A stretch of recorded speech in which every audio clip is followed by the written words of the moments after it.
Salam, hər biriniz kanalıma xoş gəlmisiniz. Necəsiz? Ümidvaram hər biriniz yaxşısınız. Mən də yaxşıyam, şükür Allaha. Bugün Sezar salatı hazırlayıram. Reseptin dəqiq miqdarını videonun açıqlama bölümündə qeyd edəcəm. İlk öncə suxarları hazırlayıram. Bunun üçün ilk öncə çörəkləri qop-qop doğrayıram. Mən ev çörəyindən hazırladım, özüm bişirdiyim çörəklərdən. Sizlər istəsəniz marketlərdən alınma çörəklərdən istifadə edə bilərsiniz.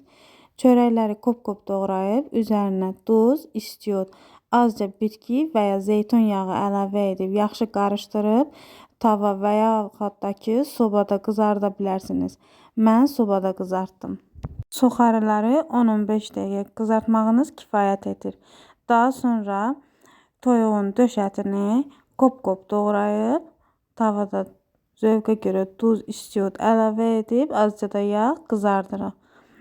Sizlər istəsəniz döş ətini böyük hissələrə də bölüb qızarda bilərsiniz. Amma mən xırda-xırda doğrayıb qızartdım.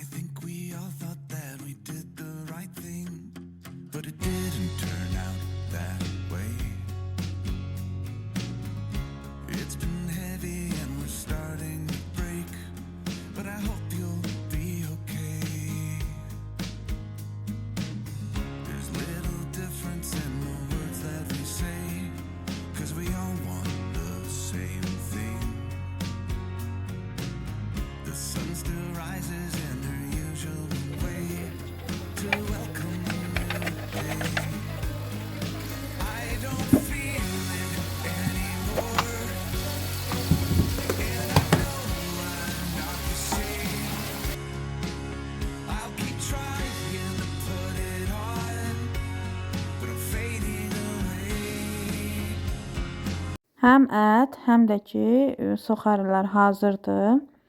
Mən iceberg kələmindən istifadə etdim. Çoxu bunu kağı ilə hazırlayır. Kağı ilə hazırladıqda salat sulu olur. Ancaq iceberg kələmi ilə həm dadlı, həm də ki sulu olmur. Videoda gördüyünüz kimi kələmləri yumuşam. Təmiz bir dəsmalla kələmləri qurulayıram. Və nə xırda, nə də iri olmayan şəkildə orta böyüklükdə iceberg kələmlərini doğrayıram. Bir qaba əlavə edirəm. Daha sonra üzərindən qızardılmış döş ətini, qızardılmış suxariləri və Sezar salatının sosundan mən bu dəfə hazır marketlərdə satılan sosdan istifadə etdim. İnşallah gələn dəfə evdə necə hazırlanır Sezar salatının sosu, onu çəkib sizlərlə paylaşacağım. Bu dəfə vaxtım olmadı və rəndənin xırda gözündən parmesan pendiri də rəndələyirəm və bu prosesi 2 dəfə təkrarlayıram. Sonda kiçik çili pomidorlarını 2 yerə bölüb yenidən yaxşı qarışdırıram. Böyük pomidorlardan istifadə etsəniz salat sulu olar. Çalışın ki çili pomidorlardan istifadə edin əgər Sezar salatı hazırlayacaqsınızsa. Və mən servis edərkən üzərinə yenidən rəndələnmiş parmesan pendiri əlavə elədim. Sizlər istəsəniz servis edərkən pendirdən əlavə qaynadılmış yumurtanı da 2 yerə bölüb servis edə bilərsiniz. Bizdə evdə sevilmədiyi üçün mən belə etmədim. Və budur, salat hazırdır. Hazırlayacaq olan hər kəsə indidən nuş olsun.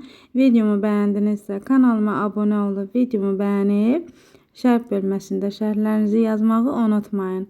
Videomu sona qədər izlədiyiniz üçün hər birinizə təşəkkür edirəm. Hələlik.